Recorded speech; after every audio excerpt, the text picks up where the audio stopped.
की आराधना बृहस्पति भगवान ने काशी में करी। बृहस्पतेश्वर महादेव काशी में विराजमान। कौन से महादेव? जम के बोलिए जरा। बृहस्पतेश्वर महादेव काशी में विराजमान है।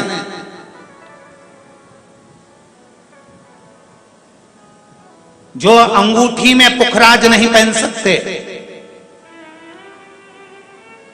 जिनकी भाग्य रेखा उल्टी चल रही हो, बृहस्पति चमक ही नहीं रहा हो, जिस काम में हाथ डालते हैं वो काम पूरा ही नहीं होता हो, तो एक बार काशी जाना, बृहस्पतेश्वर महादेव का स्पर्श करना, उनका अभिषेक पूजन करना और उनका स्पर्श कर कर एक बेलपत्र ब्राह्मण देवता से मांग कर लेकर जाना कि इन बृहस्पतेश्वर महादेव से मुझे एक बेलपत्र दे दो।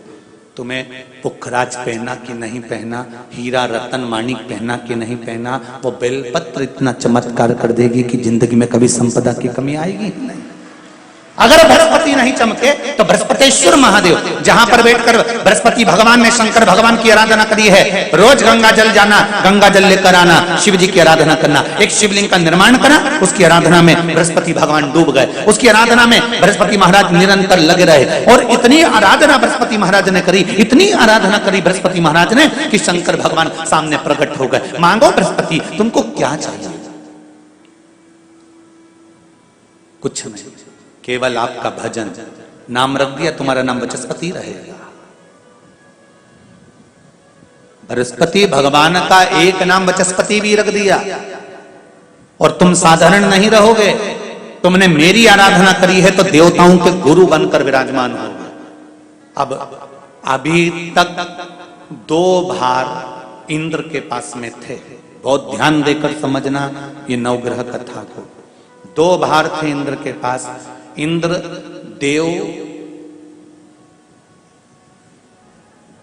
देवताओं के गुरु भी बनकर बैठे थे,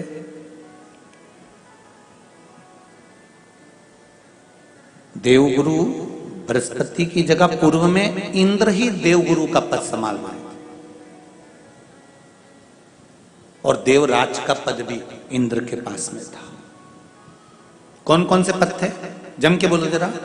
पहला पद देवराज इंद्र का, दूसरा पद देवगुरु, देवगुरु का पद भी इंद्र के पास में था और देवराज का पद भी इंद्र के पास में था। ये 2 पद जब होता है साधारण भाषा में आप ले लीजिए, किसी के पास में अध्यक्ष का पद भी है, किसी के पास में और कहीं का पद भी है, 2-3 पद उसके पास में विराजमान है, तो उसके पास में 2-3 पद अगर विराजमान है तो फिर उससे अगर एक पद ले लिया जाता है तो उसको अहंकार आ जाता है, उसको गुस्सा आ जाता है कि बताओ अभी तक तो मुझे पूछा जा रहा था, अब तुम तो वो पद पे भी जान दो। जैसे तुम किसी कुर्सी पर बैठे हो, कथा सुन रहे हो और इतने में कोई रिश्तेदार बाहेती जी का आ गया और तुम बढ़िया आराम से बैठे थे और बैठे बैठे इतने में बाहेती परिवार से कोई आया और उसने तुमको उठाया, प्लीज थोड़ा सा, और तुम्हें उठाकर दूसरी जगह बिठा दिया और उन्होंने अपने वाले को कुर्सी पर बिठा दिया।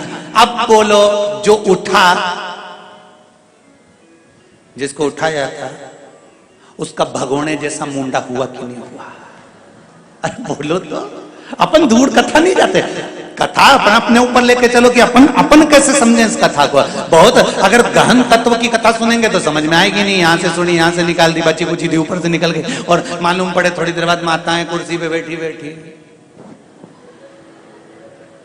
अब फिर तो अपन तो अपने पर लेकर चलो ना कि जैसे कोई आप कुर्सी पर बैठ गए और इतने में इनके रिश्तेदार कोई आए और आने पर उन्होंने कहा दिया तुम यहाँ से उठो, दूसरी जगह जाके बैठो। इतने में तुमको बुरा लग गया, बुरा लगा, मुंह भगोने जैसा हो गया, गुस्सा आ गया। उसी तरह इंद्र के पास में 2 सत्ता थी, एक देवराज इंद्र थे और दूसरे गुरु का पद भी इंद्र के पास में था। देवताओं के गुरु बनकर इंद्र घूम रहे थे, पर अब उल्टा हो गया। शंकर भगवान ने बृहस्पति महाराज को देवगुरु बना दिया।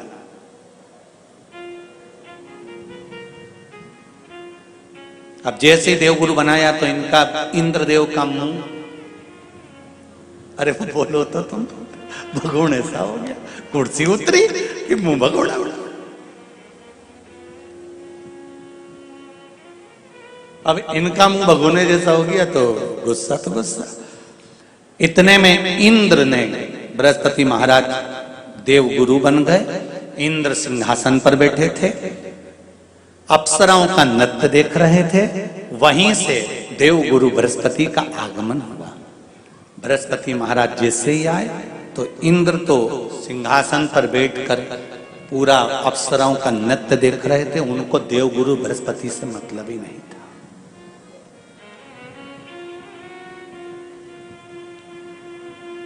कोई स्थान नहीं, कोई सम्मान नहीं, कोई आदर नहीं,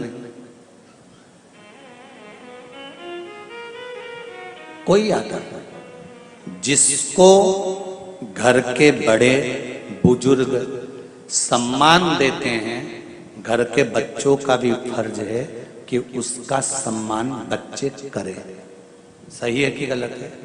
घर के बुजुर्ग उसको सम्मान दे रहे हैं ना, घर के बड़े उसका सम्मान कर रहे हैं ना, तो घर के बच्चे कहते हैं नहीं, वो तो हमारे लिए गलत सोचता है, हमेशा हमारे लिए अपशब्द बोलता है, हमेशा आड़ा टेढ़ा बोलता है। तो घर के बुजुर्ग कहते हैं तुम्हें क्या करना है, जब हम सम्मान दे रहे हैं तो तुम भी दो, हम आदर कर रहे हैं तो तुम भी करो।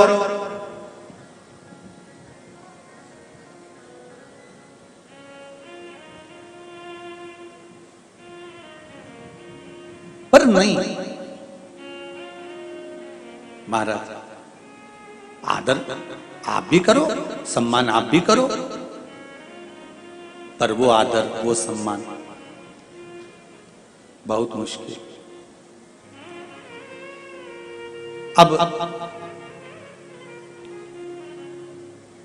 जब बृहस्पति महाराज का सम्मान नहीं हुआ, बृहस्पति महाराज वहां से उठकर चले गए, बोले नहीं। जो समझदार होता है वो तुरंत कह देता है कोई बात नहीं, मैं चले जाता हूं। कोई मुख पर क्रोध नहीं, कोई चिड़चिड़ प्रवृत्ति नहीं, कोई अपशब्द नहीं। एक बात मैं आप सबको कहना चाहूंगा, किसी जगह पर यदि आपका अपमान हुआ है, बहुत ध्यान देना जरा। कथा थोड़ी भारी है पर समझ लोगे आप। किसी जगह पर यदि आपका अपमान हुआ है तो आप भगवान शंकर को धन्यवाद देना कि मैंने पूर्व में किसी का अपमान करा होगा तो मेरा हिसाब आपने इतनी जल्दी बराबर कर दिया है, इतनी जल्दी बराबर कर दिया।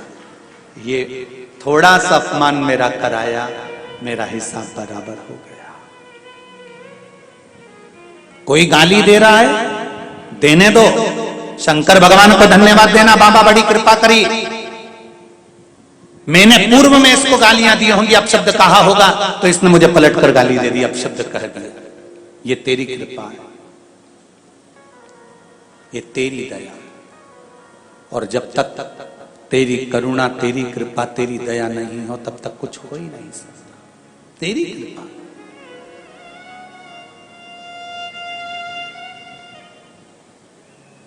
भगवान से कहो, हे देवाधिदेव महादेव, मैं ये नहीं कहता कि मुझे रोने मत देना, क्योंकि कर्म का भोग तो मुझे भोगना पड़ेगा। देवाधिदेव महादेव से कहो, हे देवाधिदेव महादेव, मैं ये नहीं कहता कि मुझे रोने मत देना, पर इतना जरूर कहता हूं तेरे सिवा किसी दूसरे के आगे झुकने मत देना, बस इतनी कृपा कर।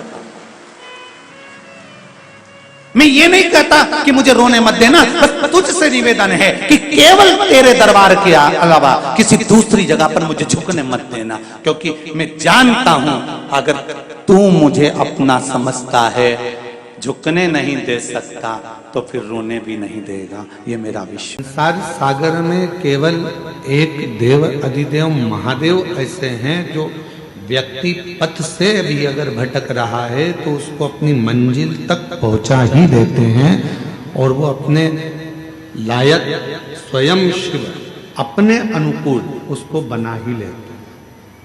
केवल शिव।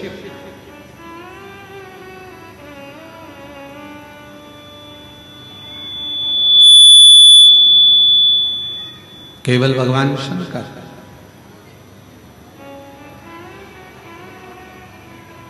हम तो यहां तक कहेंगे इस आदिवासी वनवासी क्षेत्र के रहवासियों से आप जो अपने कुल देवता का पूजन करते हो, आप अपने कुल देवी का पूजन करते हो, आप उनका स्मरण करते हो, मंत्र जाप करते हो, नाम जाप करते हो, नाम कीर्तन करते हो, तो हम तो आपसे कहेंगे कि प्रतिदिन भगवान शंकर को 1 लोटा जल चढ़ाने का एक नियम बना, और जब आप 1 लोटा जल चढ़ाने का नियम बना लोगे तो ये निश्चित है कि तुम्हारे घर का कोई भी व्यक्ति अपने पथ से नहीं भटकेगा, ना वो कभी गलत संगत में जाएगा, ना मदिरा में जाएगा, ना मांसाहार में जाएगा, ना गलत वृत्ति में जाएगा। वो गलत मार्ग की ओर जाएगा ही नहीं, वो गलत मार्ग की ओर पहुंचेगा ही नहीं। क्यों? क्योंकि शिव उसके मार्ग को सुलभ कर देते। और तेरी कृपा बिना न हिले एक भी अणु, लेते हैं श्वास तेरी कृपा से तनु तनु। बखान क्या करूं मैं राखों के ढेर का, चपटी बहुत मेरे खजाना कुबेर का। हे गंगाधार मुक्ति द्वार ओमकार तू, भोले ओमकार तू, आयो शरण तिहार शंभु तार तार। क्यों? क्योंकि आज का जो नवयुवक है, आज के जो नवयुवक हैं, वो 2 चीजों में उलझे पड़े हैं।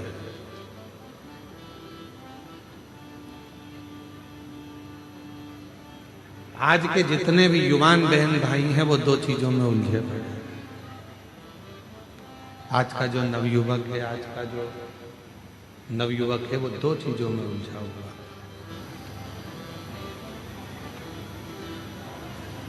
और वो 2 चीजों से बाहर भी नहीं निकल रहा, उसी में उलझा बैठा हुआ।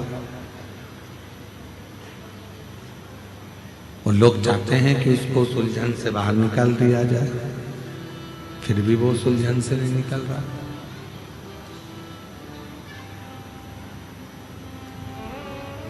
आज के नवयुवक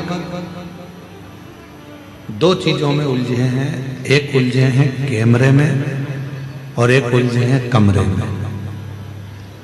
ना वो कैमरे से बाहर निकल रहे हैं और ना वो कमरे से बाहर निकल रहे हैं। जिस कमरे में वो रहते हैं, रात को 10 बजे आ रहे हैं, 11 बजे आ रहे हैं, 9 बजे आ रहे हैं, कब आ रहे हैं कोई भरोसा नहीं। इसमें आवाज नहीं आ रही है तुम्हारे, सुनो कान लगा के।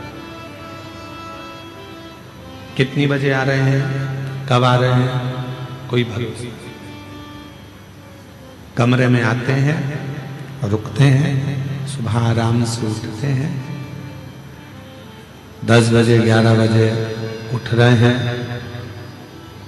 काम पर गए, फिर वापिस आ गए, फिर सो गए। उनसे कमरा भी नहीं छूट रहा और कैमरा भी नहीं छूट रहा। कैमरे की लत तो आज के नवयुवकों में इतनी पड़ गई है कि बिना कैमरे के 1 मिनट नहीं रह सकते। दांत भी घिस रहे हैं तो भी कैमरा चालू है, मुख भी धो रहे हैं तो भी कैमरा चालू है।